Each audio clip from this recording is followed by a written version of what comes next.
Fala galera, beleza? Estamos aqui para mais um episódio de iPod. Hoje estamos aqui com uma pessoa incrível na área da psicologia, que trabalha com várias vertentes, mas especializada na parte de terapia cognitivo-comportamental. Nós vamos explorar um mundo hoje da saúde mental na geração Z, uma geração que vem desde pequena já com a digitalização do mundo, de um mundo completamente conectado, muito ansioso. A gente vai explorar bastante os meandros aí da mente, de como que a gente está trabalhando isso no nosso dia a dia. Antes de tudo, como sempre, eu gostaria de ter o prazer de apresentar o nosso patrocinador. Então, muito obrigado novamente, Cruzeiro do Sul Virtual, Polo de Americana, Centro. Quem estiver precisando de faculdade, quem estiver precisando fazer um curso, uma especialização, quer mudar de carreira, tem que se especializar de novo. Então vai na Cruzeiro do Sul Virtual de Americana, eles com certeza vão trazer a melhor opção para vocês, beleza? Então agora, sem mais delongas, eu gostaria de agradecer a presença dessa pessoa maravilhosa que está aqui comigo hoje, Jéssica Particelli Gobo. Então eu gostaria que você fizesse uma breve introdução de quem é você, como você chegou aqui, como você se sentiu pelo convite. Fique à vontade. Olá, pessoal. Eu sou a Jéssica Gobo, eu sou psicóloga, sou professora universitária também. Fazendo uma breve apresentação, né? Eu tenho uma inserção aí no meio acadêmico. Eu sempre quis dar aula, sempre gostei muito de falar, desde pequena. E eu fiz um mestrado, fiz um doutorado e também sou especialista na área, então, da terapia cognitivo-comportamental. Então, eu tenho aí mais ou menos uns 10 anos, né, de clínica e mais ou menos uns 6 anos aí na área, então, acadêmica. Dentro da universidade, né? Não fui para a área da pós-graduação, da pesquisa, que era um sonho que eu tinha, por isso que eu fiz, né, o doutorado, mas, assim, me frustrei, porque a área acadêmica, ela é muito competitiva, ela exige muito de você, e eu falei, não tô afim, não vim para isso. E acho que isso é legal de contar também, né, para o pessoal mais jovem, porque às vezes eles ficam pensando, o que eu vou fazer da minha vida? O que eu quero ser quando crescer? Sim. E isso é muito, muito rígido e muito difícil. Você não tem que ser uma coisa para sempre, né? Às vezes a gente vai pensar numa profissão, o que eu quero ser, né, da minha vida? E isso faz a gente ficar ansioso. Será que eu vou conseguir? Será que vai dar certo? Sim. E isso acaba enrijecendo, né, as nossas ideias, os nossos sonhos. Então, só para, né, contextualizar aí, essa é um pouquinho da minha Essa é a Jéssica jornada. acadêmica. Isso, Jéssica acadêmica. Eu adoro dar aula na graduação, então eu tô diretamente em contato aí, né, não diretamente com a geração Z, né, uma geração aí mais velha. Mas tem um pouquinho também, né, da geração Z. E eu adoro o meio universitário e adoro também a parte clínica do consultório. Então eu tô um pouquinho aí nos dois. Da pesquisa também, que eu adoro muito. Fazer artigo, ir pro meio, ir pro campo. Então é um pouquinho aí da minha história. Bacana. E Jé, agora você tem também um novo trabalho, né? Você tem um terceiro turno. Sim, tenho. Então tem um bebê, o Pedro, que tá com 7 meses. Então, é uma loucura. Eu poderia fazer só um podcast inteiro falando sobre o desafio de ser mãe. Sobre a maternidade, meu Deus, é assim. Mas é incrível, assim. Cada dia é maravilhoso. Ah, que bom. E eu agradeço você, inclusive, por ter encontrado um tempinho na sua rotina corrida, que eu sei como é, e ter vindo aqui participar com a gente. Então, muito obrigado. Sim, eu também agradeço pelo convite. É uma honra estar aqui. Você é uma pessoa que eu admiro, você é muito inteligente, muito bacana. Então, muito obrigado. É uma honra. Fiquei muito feliz com o convite e espero contribuir aí com alguma coisa. Com certeza vai. Você já contribuiu só com a sua presença aqui, porque já engrandece o episódio, então obrigado. Obrigada. E sinceramente, assim, qual que é a nossa ideia aqui hoje, né? Todo episódio a gente começa fazendo uma breve introdução do convidado, fazendo uma breve introdução do tema, mas hoje a gente vai falar muito sobre a liberdade que a gente perdeu durante alguns momentos, né? Durante a pandemia, como isso afetou a mente mais jovem, o que a gente está fazendo hoje, por exemplo, com trabalho remoto, educação remota, como que está a mentalidade e a saúde mental, né? Então, tudo mudou. Então, em tão pouco tempo, a gente teve uma mudança tão grande de paradigmas, né? Quebras aí de estruturas. Então, vamos começar com algumas perguntas mais leves e aí a gente vai evoluindo. Beleza? Vamos lá. Então tá bom. A primeira pergunta para você hoje é com relação aos desafios emocionais, né? A geração Z, ela tem um paradigma a ser quebrado, que é: por que eu tenho que me comparar tanto? Por que eu tenho que me cobrar tanto, né? Isso hoje já está enraizado devido às redes sociais e muitas outras coisas, mas eu queria ouvir de você quais são os maiores efeitos disso e os desafios que você enfrenta não só na sua profissão, mas também no dia a dia. Sim, eu acho que é importante a gente começar a pontuar, né, que a geração Z, eles são os nativos digitais. Perfeito. Né? Então, eles começam, a gente categoriza ali 1995 até mais ou menos 2010 essa geração, né? Sim.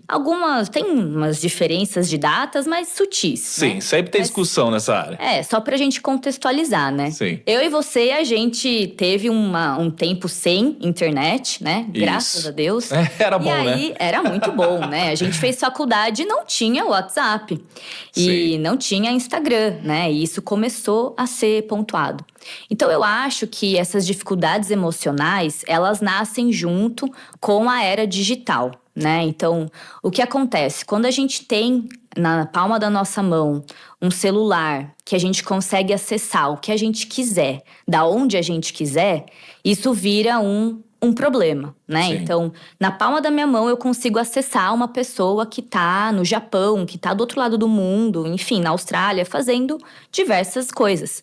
E quando eu vejo isso, quando eu acesso esse tipo de conteúdo, ao mesmo tempo eu começo a comparar a minha vida. Sim. Né? Eu começo a pôr em xeque ali o que eu fiz, o que eu deixei de fazer, aonde eu estou nesse momento. Então, eu acho que essa questão, né, dessa geração, da geração Z, ela é muito mais ansiosa por conta disso, porque quando eu posto uma foto, um vídeo na internet, eu automaticamente penso: será que as pessoas vão gostar do que eu postei? Será que eu tô bonita o suficiente? Será que eu passei a mensagem que eu gostaria? Então, esses tipos de pensamento, que são, né, voltados para o futuro, eles automaticamente me deixam ansiosa. Perfeito. Né? Então, é uma geração que ela tá na internet já, né? E essa promessa da internet, ela veio muito forte também nas escolas. Né? Então, a gente vai ter um iPad, a gente vai ter a internet. Então, essa geração vai fazer muita coisa, eles vão, né, ter um cérebro mais desenvolvido, mais programado, eles vão fazer, sei lá, né, vão revolucionar. Sim. E a gente vê que não é bem assim. O cérebro continua preguiçoso, criando caminhos mais rápidos para fazer com menos energia, né? Sim, o cérebro é o mesmo de, né, milênios atrás. Certo. Ele ainda não evoluiu o suficiente para estar com essa tecnologia, certo, né, com o celular, com a internet em si.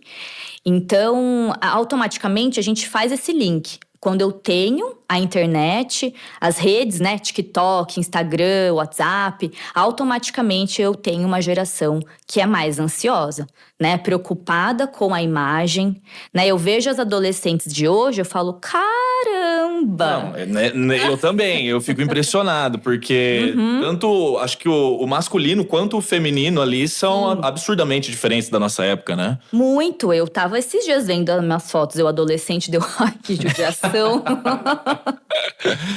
Assim, muito, muito judiada, vamos colocar assim, capaz judiada. Mesmo. Mas aí você pega as meninas de hoje, né, os meninos, fala assim: meu Deus, o que aconteceu? Né? Então, toda bonitinha, boquinha, rosadinha, não tem espinha, ninguém mais tem espinha. Né? A gente sofria com isso. Enfim, né, pontos ali, mas…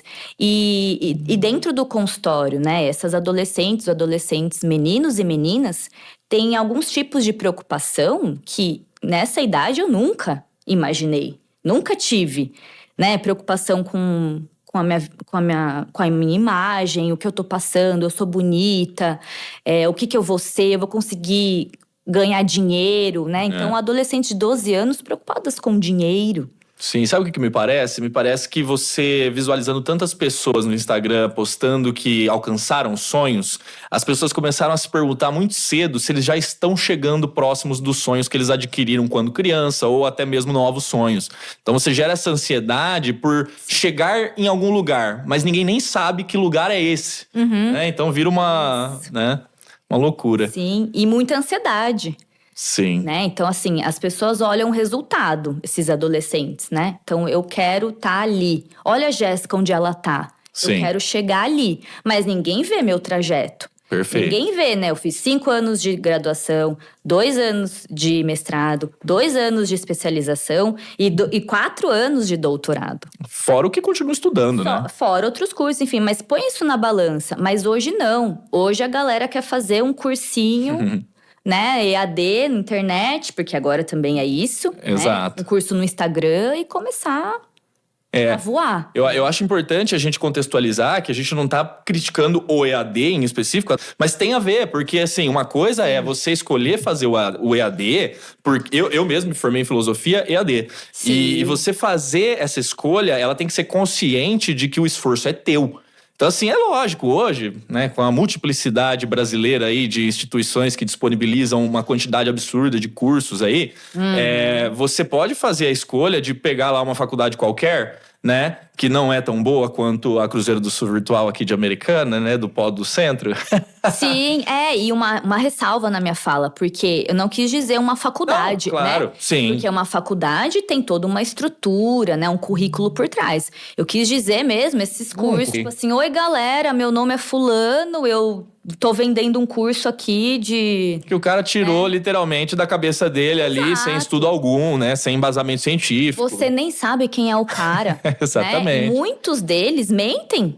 Descaradamente. O currículo, assim, e aí você fica totalmente perdido. Totalmente diferente de uma faculdade que tem… Não, perfeito. Né, mas assim, eu fiz essa justificativa porque eu queria corroborar com você, na verdade. Porque a ideia que você colocou é muito pertinente no sentido de…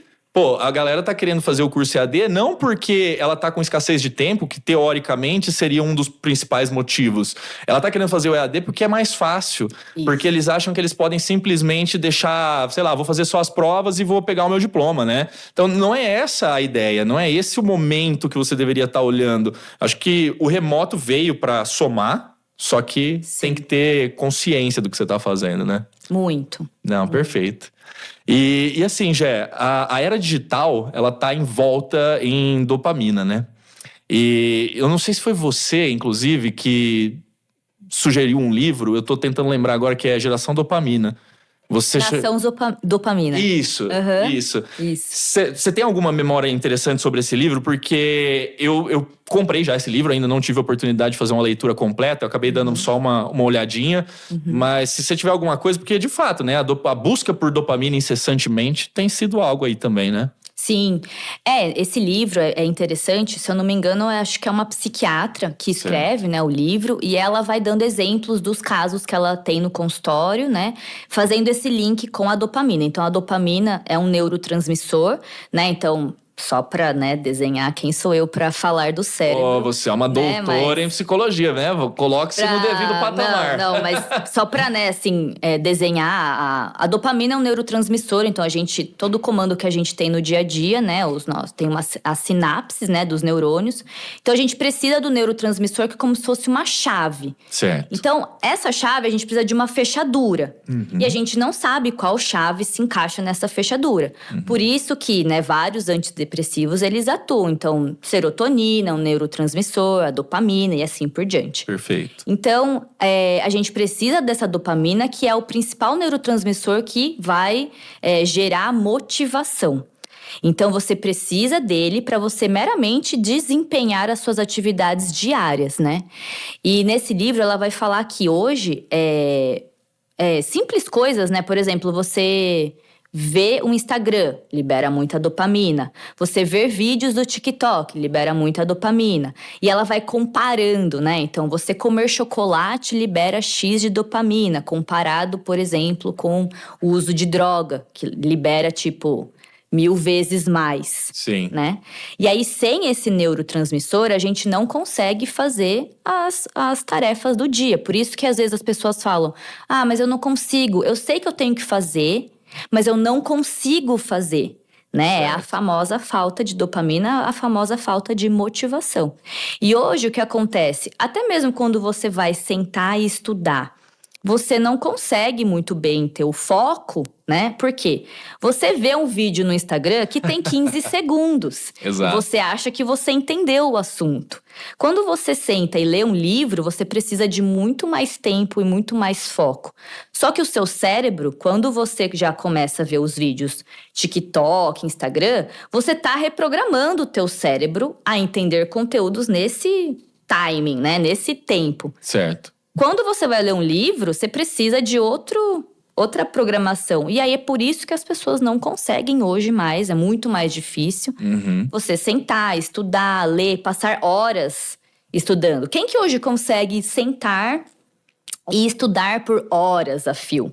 É muito difícil. Sim. Muito difícil. E eu acredito que isso, inclusive, gera uma pressão social adicional, né? Porque hoje você, querendo ou não, você tem uma sociedade diferente, digitalizada. Você tem os vídeos de 15 segundos que acabam sendo praticamente o conteúdo consumido por todo mundo. Só que você ainda tem uma estrutura de ensino, por exemplo, que vai trazer você para um vestibular. E que você tem que passar horas estudando caso você queira, né, adquirir ali uma posição em uma faculdade de renome ou algo nesse sentido. Então, Sim. é complicado, porque ao mesmo tempo que você não consegue, foi porque você tá treinando o teu cérebro de forma não errada, mas diferente, Sim. né? Você ainda tem essa percepção do vestibular e de todas as outras provas e desafios que você tem na vida. Então é complicado mesmo. Sim, e aí você acaba… O celular, ele vai te viciando nessa liberação de dopamina o tempo todo, né? Então você tá entediado, abre o Instagram, uau, que legal, me divirto, dou uma risadinha. Né? Vejo um vídeo bacaninha, dou uma risadinha, né? Eu tô com fome, abro o iFood. Eu quero um doce, peço no iFood. Eu quero… sexo, eu abro o celular, Sim. eu tenho. É absurdo, sim, literalmente tem tudo. Né? Você tem tudo na palma da sua mão. E isso libera dopamina o tempo todo. Sim. Né? Porque é tudo muito mais atraente, né? Então, até o Pedro, meu bebê, quando ele vê meu celular, ele dá risada, ele quer pegar. Claro, Sim. né? Um negócio que tem luz, que é colorido, chama atenção, não tem Sim. como.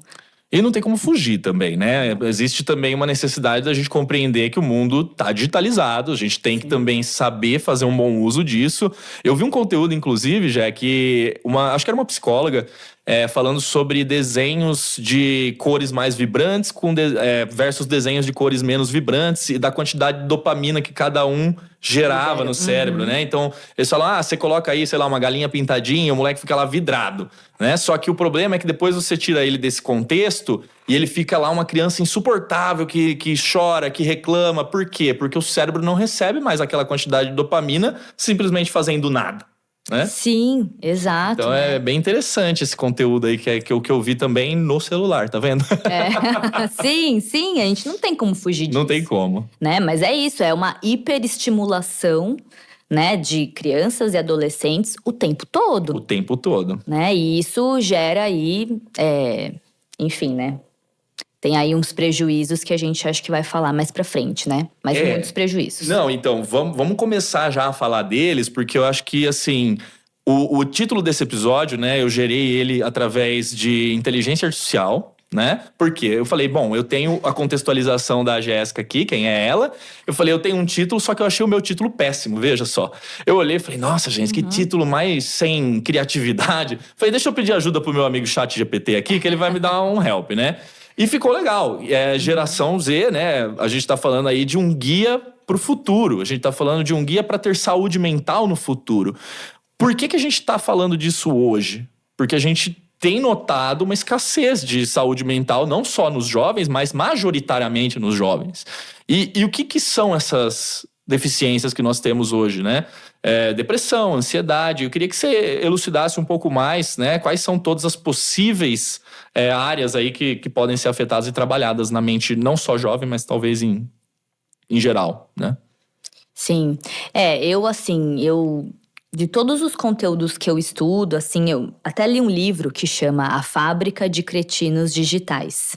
É meio pesado o título, mas o autor, ele até no prefácio, ele fala: eu com certeza vou ser muito criticado por escrever esse livro, mas ele é um alerta. Certo. Porque aí, encaixando, né, no que eu tinha falado, a expectativa dessa geração é que ela fosse muito, né, assim, viesse com ideias uau, né, revolucionárias, e a gente não vê isso acontecer, né? A gente vê aí ao contrário, né? Uma geração que se fecha mais, que não sabe se comportar dentro do ambiente de trabalho. Então a gente tem uma geração que ela é melhor, ela é mais fina, né? Teoricamente, ela é mais estudada, mas comportamentalmente ela deixa a desejar. Isso baseado em dados quantitativos, né? Isso. De índice de quantificação de inteligência, de estudos, né? De estudos robustos, né? Claro, isso vem dos Estados Unidos, né? Mas se a gente pode generalizar até certo ponto, obviamente o Brasil é um país muito diferente, né? Muito heterogêneo. Mas a gente pode pegar esse dado como um alerta. Com certeza. Eu acho que estatística é o que eu sempre comento com o pessoal. Estatística é muito importante. Você não pode olhar para dados estatísticos e determinar como verdade, porque existe uma história que eu gosto de contar, se eu puder rapidinho compartilhar aqui, é a questão do frango, né? Que o pessoal fala assim, gente, tem 3 pessoas para comer, certo? Tem um frango e meio, certo? Se um comer um frango, o outro comer meio, o outro come nenhum. Só que estatisticamente, cada um comeu meio. Tá. Entendeu? Então, assim, é lógico que não faz nenhum sentido, mas dentro de um contexto de análise, você fala, pô, então, estatisticamente, a gente tem tantos % da população nessa situação, mas você tem que entender qual é a distribuição dentro dessa massa, né? E Gé, assim, a gente estava falando sobre essa questão das doenças, né, que podem acometer a mente, e eu queria perguntar para você com relação ao tabu. Porque eu entendo que o Brasil ainda é hoje um país emocionalmente analfabeto, né? As pessoas, elas ainda acham que terapia, por exemplo, é uma coisa de gente maluca, é uma coisa de pessoas que estão com alguma doença incurável na mente, sabe? E é lógico, é um paradigma a ser quebrado. Como que você vê isso? Sim, eu acho que pós-pandemia isso melhorou muito, né? Que a gente avançou bastante, né, nessa psicoeducação da população, do que de fato é o trabalho do psicólogo, essa diferença, né, do que o psicólogo faz e o que o psiquiatra faz, né? Então, acho que isso é muito importante. Até mesmo o trabalho do psiquiatra, que também era levado muito, né, com mal olhado, né? Então, ela vai no psiquiatra, ela toma medicação psiquiátrica, deve ser uma doida, um doido, né? Enfim. E não, né? São pessoas comuns ali que estão passando por um sofrimento subjetivo muito intenso, né? Então, eu acho que a gente avançou muito, mas ainda assim tem muito preconceito, né? Então, principalmente pelo público masculino. Sim, eu também vejo isso. As mulheres, elas buscam mais ajuda, né? Elas estão mais dispostas a buscarem ajuda. Os homens, eles se seguram mais, porque a gente tem crenças sociais muito fortes, né? No Brasil, principalmente. Então, homem não chora, né? Homem que faz terapia, deve ser marica, deve ser sei lá o quê. Sim, eu faço terapia, viu, gente? Me estigmatizem do jeito que quiserem. Isso, ótimo, isso mesmo, né? Então, tem ainda um rótulo, né? Faz terapia, é louco, é fraco. Mas, na verdade, né, o processo da terapia, ela é um aprofundamento das suas dores, das suas fraquezas, e você entrar em contato com isso é muito dolorido. Sim. Né? Então te faz muito forte e te entender profundamente, né? Sim. Do motivo de você agir como você age, do motivo de você pensar o que você pensa, né? De você ter esse autoconhecimento é uma chave que te liberta de certos comportamentos que não te agregam nada, né? Que não são funcionais para você. Só que mudar custa. Né? É doloroso, é muito sofrido você entrar, né, em contato com isso. E até para fazer uma breve psicoeducação, né? Então, psiquiatra é médico, né? Psiquiatra é médico que faz medicina e receita para você a sua medicação. Alguns fazem terapia, mas a maioria só faz essa questão mesmo do diagnóstico e faz essa chemistry, como que fala? Colocar química em jogo. Isso, né? Ele faz essa analogia aí da medicação com o que vai te melhorar, né? Certo. E o psicólogo, ele faria, então, essa parte da terapia, que é você conseguir identificar o que você tem de ruim, né? O que tá ali não te tá beneficiando e para você melhorar. Eu acho importante também falar que um não é excludente ao outro, né? Então dá para trabalhar os dois juntos. Inclusive, muitas vezes é o recomendado, né? Sim. Dependendo do grau, né, da doença mental. A gente fala doença, acho que é muito pesado também. É mais uma palavra estigmatizada no país. Então é mais fácil a gente falar de alguma outra forma. Existe algum conceito mais apropriado? Sim, a gente fala transtorno mental. Transtorno mental, Porque perfeito. doença a gente conhece o motivo da causalidade. Certo. Né? Então você sabe por que você pegou, como você pegou um resfriado, você conhece os sintomas e você cura ele. Muito você legal. toma um remedinho e ele vai embora, né? O transtorno mental, ele não tem cura. E a gente não sabe muito bem por que ele se manifesta, do jeito que ele se manifesta em você. Certo. Né? Então a gente fala de remissão de sintomas desse transtorno mental, mas que ele tem cura de fato, ele não tem. Olha que legal. Isso é um aprendizado bem válido. Até fiquei assim impressionado com essa distinção que eu realmente desconhecia. Obrigado aí por trazer. E uma coisa que eu ia falar pra você, já acho que a gente chegou num ponto, né, da sociedade no qual as pessoas, elas precisam compreender a necessidade de trabalhar essa questão mental. Porque, você tem uma dor de barriga, você vai no médico. Você tem uma dor no braço, você vai no médico. Por que não, quando você tem uma dor emocional, você não ir ao médico, que no caso é o psicólogo, o psiquiatra, que vai tratar essa demanda, né? Sim, exato, né? E de entender assim, poxa, tá tudo bem. Claro, né? Eu não sou fraco, não é que eu sou menos por estar me sentindo assim. Porque hoje, no mundo que a gente tá, é difícil quem não se sinta assim em algum momento da vida. É verdade. Né? Então, tá tudo bem olhar pra essa ferida, pra essa dor e falar, cara, eu quero melhorar, eu quero entender, né, da onde que vem isso e buscar ajuda. Sim. Né? Então, o psicólogo, ele é a pessoa ali que você paga por hora, né? Porque ela é uma pessoa de fora. Quando você tá dentro do furacão, você não consegue entender muito bem, né? Poxa vida, o que tá voando aqui? Sim. Quando a pessoa tá de fora, ela consegue entender, né, todo o movimento desse furacão e ela vai te dar um olhar pra você pensar e entender isso de outra forma. Ela não vai te dar um conselho, né? É. Psicólogo não dá conselho. Não. Né? Dar conselho é muito fácil. Exato, deixa pros amigos, né? Deixa pros amigos, né? Então, dar conselho é muito fácil. O nosso trabalho é muito além disso, né? Eu não vou falar pra você o que você deve fazer ou não, né? E existem diversas linhas, né? Então, acho que a gente pode usar como gancho para falar da linha que você se especializou, que é a terapia cognitivo-comportamental. Eu, particularmente, para quem não sabe, a Jéssica é a minha psicóloga, né? Eu chamei ela aqui não só pelo apreço que eu tenho por ela, mas também pelo reconhecimento do trabalho. Eu acho que você é uma excelente profissional, de fato. Obrigada. Então, a terapia cognitivo-comportamental, ela é uma das linhas. Se você quiser distinguir algumas outras, acho que para a gente começar é legal. Tá.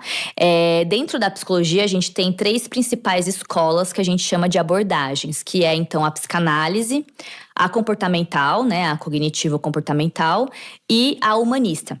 Então, Certo. essas 3 abordagens, dentro delas, tem várias ramificações, né, mas no geral são essas. E aí elas diferem, então, na metodologia que o psicólogo vai utilizar para entender o sofrimento subjetivo humano e a metodologia que ele vai utilizar para intervir nesse sofrimento, né? Certo. Para trazer ali algum tipo de benefício, de melhora ali para a pessoa. Então, basicamente é isso, né? E a gente tem várias polêmicas envolvendo, né? Com certeza. Principalmente a psicanálise, coitada. Ela Coitado caiu… do Freud, o cara tá pulando no caixão até hoje. Caiu, né, nesse debate, é ciência, pseudociência, melhora, não melhora, né? Enfim, é um debate aí muito extenso que eu nem, né, não quero Não faz entrar. jus, Não faz jus aqui, mas todas elas têm sim um respaldo, né, científico ali de teoria, de base, né? Mas a TCC em específico é a que mais tem evidência científica de que ela melhora e traz algum benefício, né, pro paciente. Legal. No caso, né? E esse foi o motivo principal para você escolher essa linha? Sim.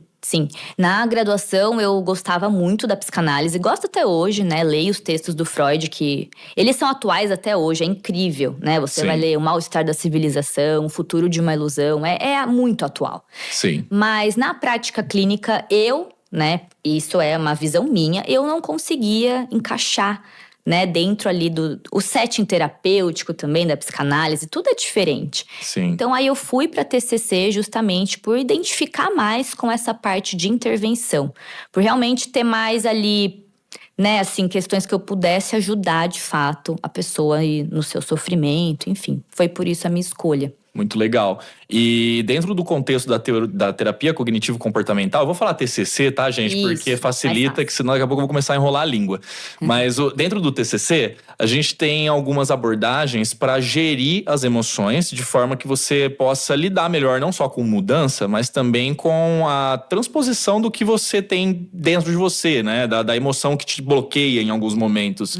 Eu queria saber, Gé, para a gente começar a tratar, acho que o primeiro passo é a gente compreender. Qual que é o primeiro passo na TCC, né? O que você começa fazendo para começar um tratamento, por exemplo? Para nós, assim, é muito importante a parte da psicoeducação. Certo. Né? Então, muita gente busca a terapia falando, eu quero me conhecer melhor, né? Eu tô buscando um autoconhecimento. O que seria esse autoconhecimento, né? Então, a gente vai entender que o autoconhecimento é você entender como você funciona. Então, dentro da TCC, a gente trabalha dentro de uma tríade. Você entender a qualidade dos seus pensamentos, as emoções que te visitam e os comportamentos decorrentes, então, dessa dualidade, né? Pensamento e emoção. Certo. Então, a gente faz uma psicoeducação, né? Do que seriam os pensamentos, do que seriam as emoções e do que seriam os comportamentos. Justamente para a pessoa entender. Eu tenho algum tipo de comportamento porque eu tive esse pensamento, eu tive essa emoção que me fizeram, então, ter determinado tipo de comportamento. Então, basicamente, a gente atua nessas 3 vias, que é, então, o seu funcionamento. Perfeito. Né? Você é o que você é a partir da qualidade dos seus pensamentos, das suas emoções e dos seus comportamentos.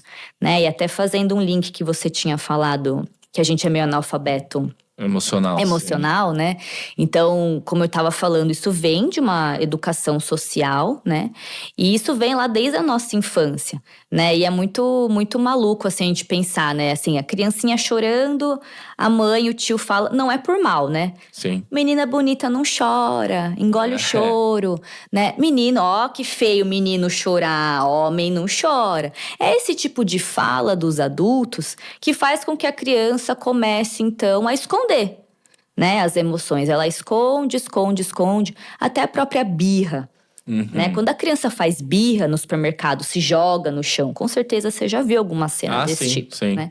A criança se joga e começa a espernear, ou derruba, né? Tem aquelas pirâmides lindas de panetone, né? A criança vai lá e dá um soco caos instaurado na pirâmide, né? Então, tudo isso é o quê? O cérebro da criança, principalmente, ele é muito emocional. Né? O nosso também, por mais que tem gente que fala, não, eu sou muito racional. Não, você não é. Você é emocional, todos nós. Certo. Né? O que a gente aprende mais, né, e melhor na adultez é fazer esse link entre a racionalidade com a emoção. E a criança não sabe disso.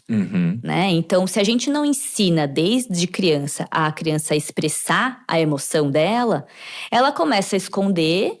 E aí, aquilo, de alguma forma, vai ser manifestado. Às vezes tem uma crise de choro, uma crise de raiva, né? Uma crise de ansiedade e né? Fica difícil. E é difícil, né? Se a gente não tem essa educação desde a infância, cada vez fica mais difícil. E agora, na geração Z também, né? A gente… Não que tudo é por conta de não… Lógico. Né? Mas bela parte é. Né? Então, a gente tem a era digital que está manifestando, desencadeando essa ansiedade, né? Essa pressão estética por ser bonita, por ser magra, né? Estar dentro do padrão. Então, muito mais meninas desenvolvendo transtornos alimentares. Sim. Né? O tal do TDAH, porque aí todo mundo acha que tem TDAH porque eu não consigo concentrar. Sim. Não consigo focar. Né? Mas isso também é um resultado do próprio Instagram, do próprio TikTok, né? Quem que presta atenção na minha aula, que é das 7 às 10h30 da noite? Quem que não tá cansado nesse primeiro momento, né? Sim, quem que olha pra mim, às vezes eu vejo os alunos assim, ó. Gente, vamos, né? Porque, óbvio, meu conteúdo, eu falando só… não faço nenhuma dancinha, não tem nenhuma musiquinha, não tem nada pra atrair eles. Sim. É muito difícil prestar atenção Não tá nesse- gerando dopamina, né? Tá Não vendo? tá gerando dopamina, exato. Então, fica cada vez mais difícil. Então, isso, né, dessa psicoeducação das emoções, ela tem que nascer dentro das famílias, né? Mãe, pai, cada vez mais estudarem sobre isso. As escolas também têm que começar a gerir algum tipo de disciplina para colocar para essas crianças, Sim. né? Então, eu sou a favor, assim, de investir mais na educação infantil do que numa faculdade, por exemplo. Olha só, eu acho muito interessante e eu acho que corroboro dessa iniciativa, porque é ali que nasce realmente, né, o core do problema, caso ele venha a se desenvolver mais pra frente. Então faz todo sentido que a Sim, gente trate na raiz. Eu queria dizer aos homens, né, que estiverem assistindo esse episódio aqui, deixem de besteira, vão procurar ajuda psicológica caso vocês tenham necessidade, porque o índice de suicídio masculino é exponencialmente maior do que o feminino. Exatamente porque os homens têm essa introspecção emocional e de não querer compartilhar porque é machão demais. Então para com essa besteira e vai procurar ajuda se estiver precisando, né? Sim. E se precisar de um profissional, ó, a Jéssica é excelente aqui em Americana, tá bom? Já fiz um jabá aqui, já porque é Nossa, importante, né, meu? obrigada. Que isso, vou deixar meu cartão aqui. Isso, faz favor. E Jé, vamos continuar nesse papo falando agora um pouco sobre inteligência emocional, né? O que é para você ser uma pessoa com inteligência emocional? O que você recomendaria para as pessoas para que elas pudessem lidar, não necessariamente no âmbito do consultório de terapia, mas na própria vida? Como que elas poderiam lidar aí com estresse, com emoções latentes dentro da gente, né? Eu acho que a primeira coisa é aprender a identificar, né? Tá. Aprender a identificar o que eu estou sentindo, a nomear essas emoções, né? Então, eu tô com raiva, né? Então, eu dou exemplo que a raiva é uma regra interna tua, pessoal, que foi violada. E é muito fácil eu violar as tuas regras, porque eu não sei delas. Né? Então, a partir do momento que você identifica isso, você consegue, né, fazer alguma coisa para diminuir a intensidade dessa emoção, para você então não agir de acordo com a emoção. Por quê? Quando a gente age de acordo com a emoção, muitas vezes a gente tem comportamentos que são disfuncionais pra gente, né? Então, a inteligência emocional é eu aprender a lidar com essa emoção. Porque não é errado você sentir essa emoção, entende? Sim. Isso que eu queria também deixar muito claro, né? Quando a gente chora de criança, que a mãe fala, o pai, o tio, não chora, menina bonita não chora. O que eu aprendo com isso? Que é errado chorar. Só que não é errado eu me sentir triste, não é errado eu me sentir ansioso, né? E assim por diante. Vão haver dias ruins, né? Exato, isso é normal. Porque eu acho que a internet passa essa mensagem também. Os dias ruins acabaram. Isso, não, o quê? Você tem que sorrir, né? Você tem que estar sempre sorrindo, sorria para a vida. O quê? Vai se ferrar, né? Exatamente, Tem né? dia- Com o perdão da palavra aqui, porque a palavra tinha que ser outra, Isso, né? fui educada, né? Exato. Mas a vontade é essa, né? O quê? Tem dia que eu tô muito mal, né? Igual até na maternidade, né? Tem dias que meu bebê não dorme, eu choro. Sim. Eu choro de raiva, de angústia, Cansaço. de cansaço, né? E isso quer dizer que eu não ame ele? Não, né? De forma nenhuma. Mas as pessoas, elas confundem, né, a expressão dessas emoções negativas como sendo um rótulo, né? Então, então você não é grato pela sua vida. Então você não é grato pelo teu filho. Não é isso. Criaram caixinhas, né, pra gente, e aí tem que todo mundo tá dentro de uma. Caso não esteja, essa rotulagem tá errada, né? Sim, exatamente. Então, a inteligência emocional, ela vem como forma de você identificar a emoção, aceitar a emoção, porque a ideia, né, não é você… Tem gente que fala isso pra mim no consultório. Jéssica, então, eu queria nunca mais me sentir ansioso. Ai, quem dera. Então, eu falo, poxa vida, né? Mas se a gente parar pra pensar, a ansiedade, ela é uma emoção que ela é pra nossa sobrevivência, Sim. né? Então, ela foi desenvolvida pra gente prever o perigo. Antigamente, o perigo era você ser morto por um bicho lá na selva, Sim. né? Hoje em dia, o perigo é qual? As pessoas não gostarem da minha foto no Instagram. As pessoas me acharem burra pelo meu conteúdo. As pessoas não gostarem da minha aparência. Então, agora o conteúdo da ansiedade mudou. Né? Sim. Mas o cérebro interpreta como um perigo. Opa, acende o alarme de incêndio. Eu li um livro lá do Yuval Noah Harari, que eu gosto bastante. Sim. E ele fala muito sobre isso, dessa questão da ansiedade gerir uma questão de perigo. E como a gente não vive tanto perigo hoje, essa sensação ela é distribuída para outras necessidades, como você bem falou. Então, assim, cara, é muito atual a gente falar disso, porque os estudos ainda assim corroboram que isso tende a piorar, na verdade, e não a melhorar. Ou seja, se você não gerir a sua inteligência emocional, você vai ter problemas futuros, assim, com quase uma certeza já. Né?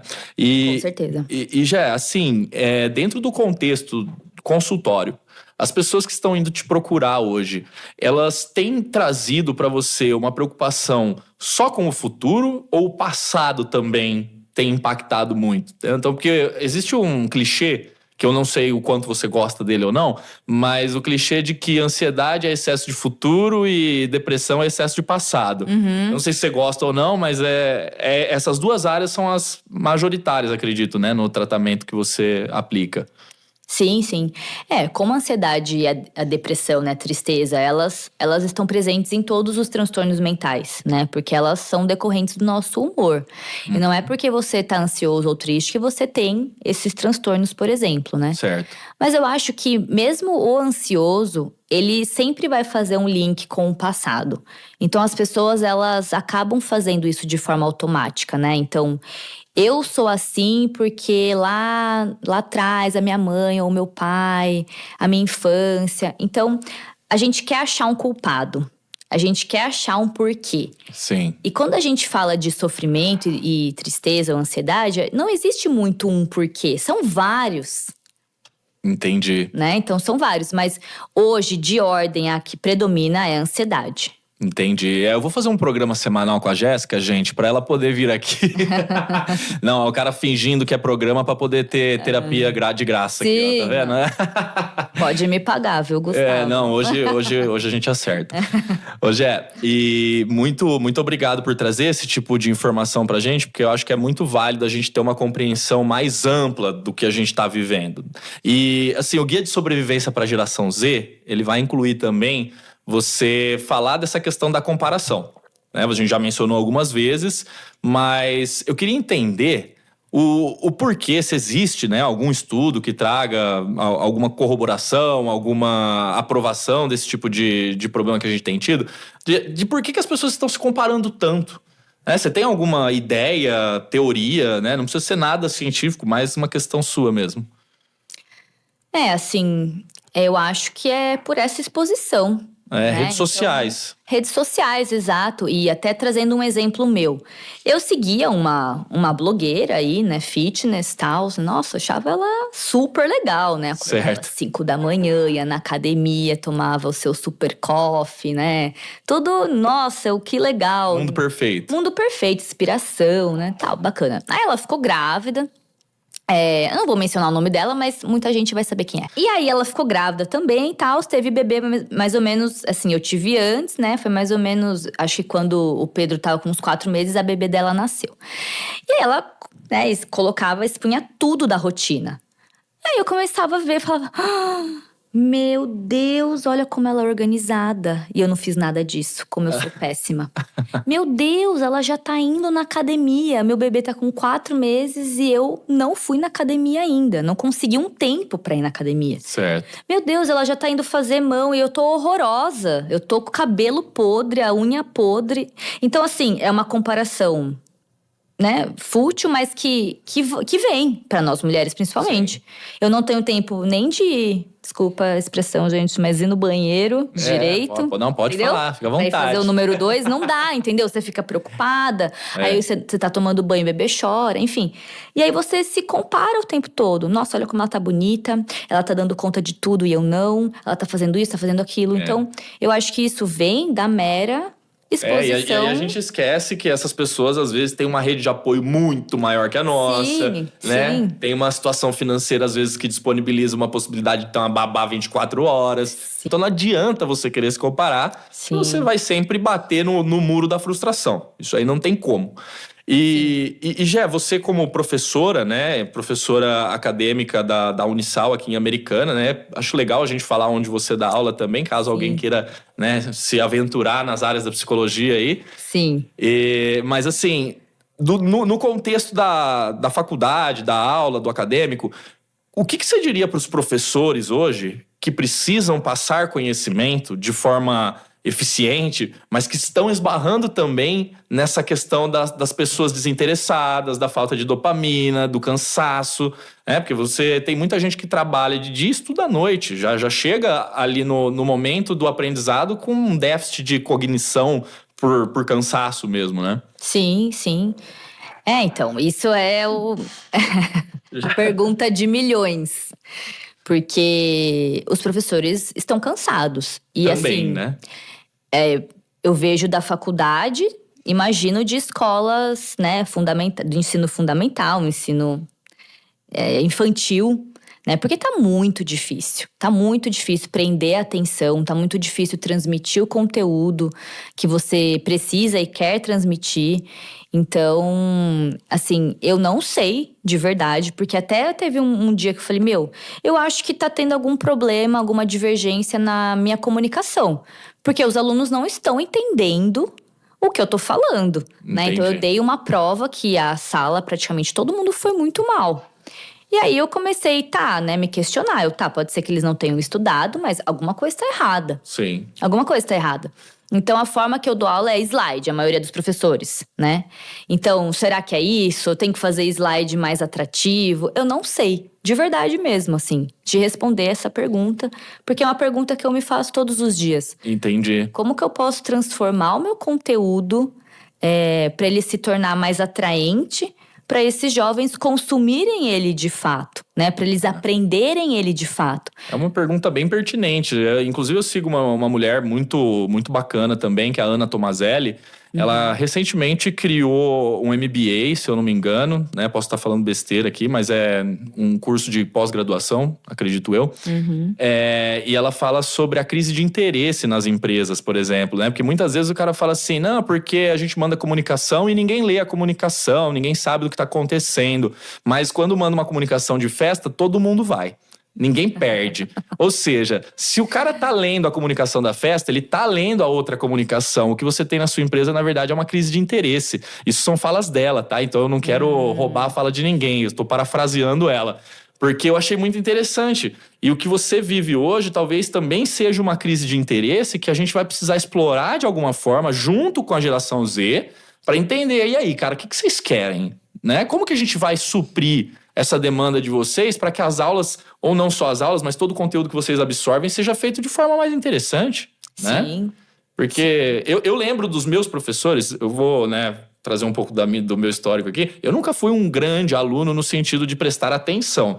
Eu aprendi um pouco por osmose. Minha esposa tá aqui, ela falava isso. Porque eu dormia na aula, eu vivia cansado e tal. Mas assim, eu acabava aprendendo porque eu também dedicava um pouco de esforço em casa e tudo mais. Mas eu acho interessante a gente ver que, mesmo na minha época, na sua época, já existia uma defasagem de interesse. Sim. Só que eu não sei explicar também o porquê, sinceramente.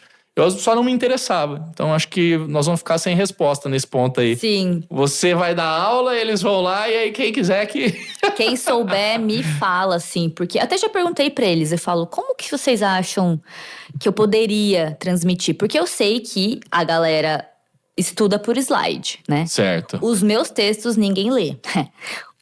Então, assim, eu acho também, por exemplo, coitado do Freud, porque ninguém mais vai conseguir ler os textos dele. Nossa, é muito difícil. Sim. É uma linguagem já que a galera hoje vai pegar e ler, vai falar, quê? O que esse cara tá falando?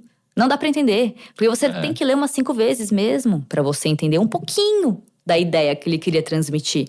Sim. E quem que vai ler o mesmo texto 5 vezes? Não vai. Não vai. É cansativo, de fato, né? Muita gente estudioso religioso, por exemplo, já não quer ler a Bíblia também, né? Já não quer ler o Alcorão, não quer ler o Vedas. Então, assim, as pessoas elas não querem mais ter o trabalho de interpretar algo muito complexo. Até outro dia o Clóvis de Barros estava fazendo uma palestra e ele falou, gente, o Pitágoras desenvolveu o teorema, você só tem que entender. Então você tá querendo... Exato, eu acho muito divertido esse meme dele, né? Não é um meme, na verdade, é muito sério o que ele tá falando. Sim. Mas é toda essa questão realmente não da preguiça, mas eu digo assim, da facilidade que as coisas tomaram pra nossa geração. Agora com o IoT, né? Internet das coisas, inteligência artificial, a gente tende a ficar mais preguiçoso, né? Sim, e fazendo um alerta, né? Eu acho que não querendo culpabilizar os pais, mas fazendo um alerta do sentido, os pais, a gente precisa se mobilizar para algo mudar. Sim. Sabe? Porque eu vejo assim, na faculdade, já teve vários casos na faculdade, tá? De pais irem falar com os professores porque você reprovou meu filho. Não dá, né? Entende? Aí o pai quer que não seja uma geração Nutella. Eu odeio essa… Não, sim, o jargão, né? Esse jargão, mas é o que eles falam. Sim. E aí ninguém entende por quê. Né? Então você tem que dar a chance do seu filho se fuder. Tem que dar a chance, o caminho… Pra ele errar. Pra ele errar, porque é só assim que ele vai aprender, é só assim que ele vai aprender a lidar com o tédio, com a frustração, com as coisas que não dão certo, porque essa é a vida real. Tem coisa que não dá certo. Exato, a vida real não é TikTok, Instagram. Exato. Isso aí é um recorte da vida, de vidas que deram certo. E nem todas, às vezes, né? Exato, que é 0,01%, né? Sim. Até eu tava vendo uma música, eu não gosto da Taylor Swift, mas é o que as minhas pacientes não, gente, escutam. Corta isso, pelo amor de Deus. Vai acabar com o meu podcast aqui, Jéssica. Não faz isso, não, brincadeira. Coloca de fundo Taylor Swift. Isso, vou colocar a musiquinha da Taylor aqui. Ela fez uma música que ela… eu não vou lembrar direito agora, né? Porque a minha cabeça também não está muito boa. Mas ela fala uma frase do tipo… finge até você ser. Certo. Que daí passa isso. Então, finja que você ganha muito dinheiro até você ganhar muito dinheiro. Sabe essa coisa fake que a gente vê no Instagram? Sim. Finja que você trabalha muito até você trabalhar muito. Finja que você conquistou muitas coisas até você conquistar muito. Sim. E tipo, oi… Dona Taylor, você vai ter que dar explicação aqui depois, hein, cara? Né? Desculpa, viajando, né? Desculpa, Taylor, mas eu peguei um recorte, não sei aí a música. Sim. Né, inteira. Não, lógico, mas é uma análise, é importante a gente fazer. Sim, né? É bem essa ideia, assim, de que parece que a internet é isso, né? A galera tá fingindo, até tem uma propaganda, né? Que é tipo, eu vejo no celular, eu tô mal, aí eu vejo a galera postou um café numa paisagem bonita. Aí eu vou lá, pego um café e faço uma foto bonitinha na paisagem também. Bonita. Aí todo mundo vai ver, nossa, a Jéssica… Olha lá a maternidade da Jéssica, que incrível. Ela tá no jardim, ela tá na piscina, deve estar incrível, né? Não, é verdade. Então passa uma mensagem errada, né? Jé, eu sinceramente queria passar horas e horas aqui com você, porque são informações muito valiosas. Eu acredito que tem muita coisa que a gente podia falar. A gente podia discutir outros livros, inclusive obras de Jean Piaget, né, de outros autores aí que são renomados, que teriam outras teorias pra gente analisar. Mas a gente tem um horário determinado aqui, né, que eu estipulei. Então, se alguém tiver alguma reclamação, liga pra mim aí, a gente conversa. Vou aumentar se precisar também. Mas eu queria que você deixasse aqui um pensamento final pra gente, né? Alguma ideia, algo que você queira deixar como mensagem para a geração Z ou para qualquer pessoa que esteja aí buscando ajuda ou que esteja buscando se conhecer também.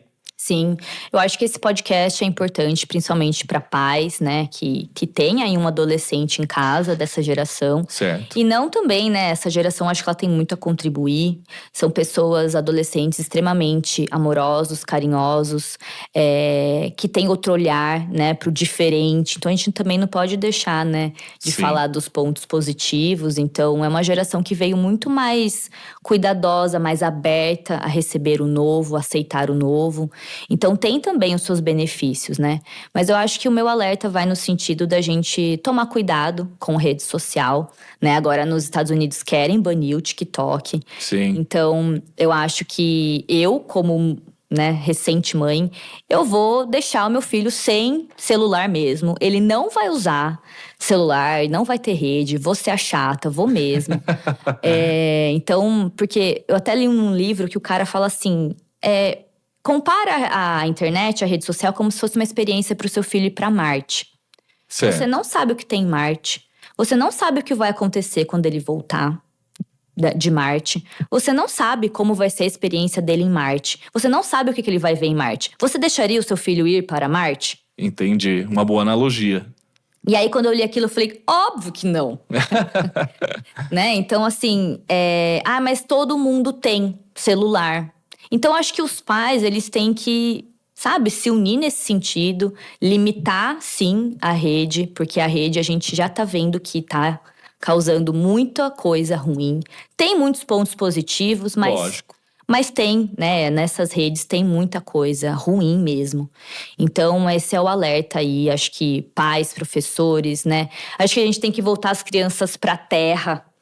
Sabe? Sim. Brincar na terra, Vai ver árvore. Criar uma vai consciência. Correr. Isso, consciência do coletivo, consciência do que é, né, a ajuda para o outro, o que acontece no mundo, né? Então a gente está criando crianças extremamente individualistas, extremamente voltadas para si mesma, Sim. né? Então crianças que, óbvio, estão desenvolvendo TDAH muito cedo, porque não tem espaço para se expressar, né? Se expressa onde? Na tela, os pais, eu vou almoçar. Fica aí com o seu iPad, né? Joga um joguinho aí. Então, o que a gente tá, né? O que a gente tá criando pro Qual que é o futuro? nosso legado, né? O que a gente tá deixando, de fato. E isso é nossa responsabilidade, né? Como pais, como educadores. Sim. Então, eu acho que essa geração, ela vem mostrar alguns resultados já da internet pra gente se alertar e tentar melhorar para as futuras gerações, né? Acho que é nossa obrigação. Bacana. Gé, muito obrigado de novo por estar aqui hoje. Obrigado por tudo que você disse, por todo esse aprendizado. Para mim foi uma aula, de verdade. Assim, eu adoro falar com você nas nossas sessões de terapia, mas aqui também foi um outro clima muito gostoso. Então, obrigado pela presença. E agora que você tem um pequeno alfa na sua casa, né? Que já tem uma geração agora com a nomenclatura alfa. Quando ele crescer e você tiver mais experiências, volta aqui pra gente ter mais um papo bacana aí, de repente, sobre aprendizado infantil e tudo mais. Sim. Beleza? Beleza, Gu. Quero agradecer o convite. Foi muito bom estar aqui. Espero que eu tenha contribuído aí, não tenha falado muito. Falou perfeitamente. Mas eu gostei muito. Obrigada mesmo pelo convite. Você é um querido. E continue aí, né, nessa trilha aí de levar conhecimentos pra… Vamos sim, a ideia é essa. Acessar. Muito obrigado, Obrigada, viu, Gé? a você. Então a gente se vê por aí. Um beijo, galera. Estamos terminando o episódio de hoje. Muito obrigado pela presença de todo mundo. Se vocês gostaram, dá um like, curte, compartilha, assina o canal. Faz qualquer coisa que você quiser aí, desde que você esteja interagindo com a gente, porque a gente só cresce quando a gente interage. Então, muito obrigado aí todo mundo pela presença e até a semana que vem.